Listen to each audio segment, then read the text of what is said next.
If you're investing in sports cards to make money, there's a good chance you're making one of these mistakes. And a lot of people don't even realize they're doing it. I've been in the sports card hobby for over 20 years, and I've seen people lose thousands upon thousands of dollars making the same mistakes over and over again. And if they could clean that up, they would profit a lot more money in the long run. In this video, I'm going to tell you the top 5 biggest mistakes that sports card investors make and how to avoid them going forward. The top mistake that people make is buying during the peak hype.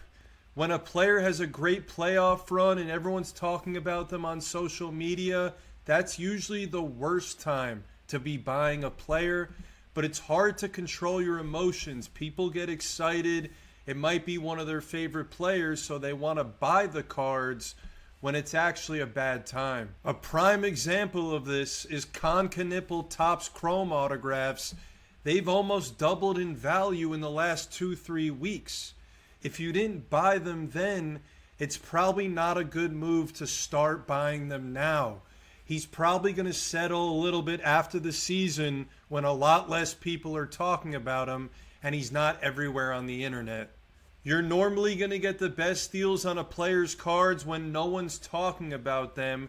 The off season is a great time to be buying a player's cards, but you got to make sure it's the right time, because once it's a month and a half, 2 months out from the next season, you usually start to see players' card prices spike a little bit. Second mistake I see a lot of people making is they prefer opening wax to investing in singles and grading cards. If you do that, you're just gambling at that point, and you're not really serious about making money from the sports card hobby. Over time, the price of sealed wax just goes up because the supply goes down, thus making it harder to make a profit when you're opening a box. If you pick the right player's cards and he plays well, and you pick the right product and you buy the right cards, you can make a lot of money if that player turns out to be really good. Opening boxes is a tough proposition to make money. A lot of the times there's a card in the product that people are chasing that's worth hundreds of thousands of dollars, but the average box, you're not going to get back enough return to justify opening sealed boxes. The third mistake I see a lot is people grading the wrong cards when the value isn't added. If you're a collector and you PC a certain card and you just want to get it graded, that's amazing, and I think you should do that. But if you're looking to make money, you got to look at the added value of what the card is graded to what it is raw and what you could sell it for.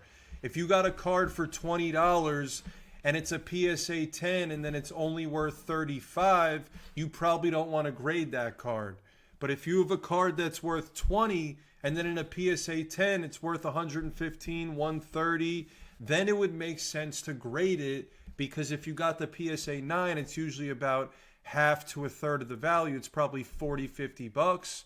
So you'd be break even on the 9 and your profit on the 10 would be 3x. That is the math that you want to look at when you're grading cards on the low end. When you're grading cards on the high end, it's a lot different. You usually want to grade most Prism, Optics, Select cards, National Treasures, Flawless. A lot of those cards you want to grade.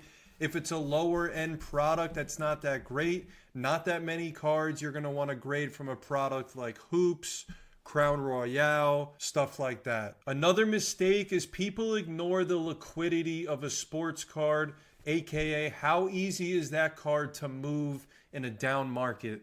Obviously, people always want the GOATs: Michael Jordan, LeBron, Messi, Ronaldo, Brady, Mahomes. Those type of players are going to be easier to sell in a down market than the rookies, which people speculate on. And then you go even further. The cards that people want in a down market are the premium ones of those GOATs. They don't want any card of LeBron and Brady. They want the best cards of them. I'm talking gold prisms. I'm talking Topps Chrome autographs. I'm talking National Treasures patches. I'm talking flawless. So people get more nitpicky when times get rough. So that's why you realistically want to have the best of the best stuff. so your collection always has a high liquidity and you're able to move the cards that you have. A lot of people will fall in love with their cards and they'll hold them forever, but sports card prices are very cyclical because we have a season and then an off season. So you could buy the cards back cheaper if you time it right. And sometimes people will fall in love with their cards so much, it'll be a rookie because they like the player, they get emotional. But realistically, that guy's not going to be too good of a player, so the cards go down. And then they don't want to sell the card because they're like, oh, I'm not going to take a loss on this card because I bought the card for a higher price. And then they'll end up getting stuck and they'll just have cards that aren't worth much money. That's a spot you don't want to be in. You always want to have your money work for you and maximize your dollar. So whenever you buy a player's sports cards, it's best not to be emotional in the first place.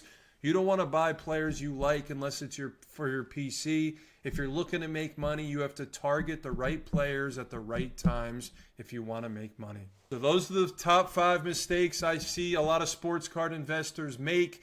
And if you can clean up these habits, you can really profit a lot of money from the sports card hobby and reinvest into cards that you want to collect long term for your personal collection.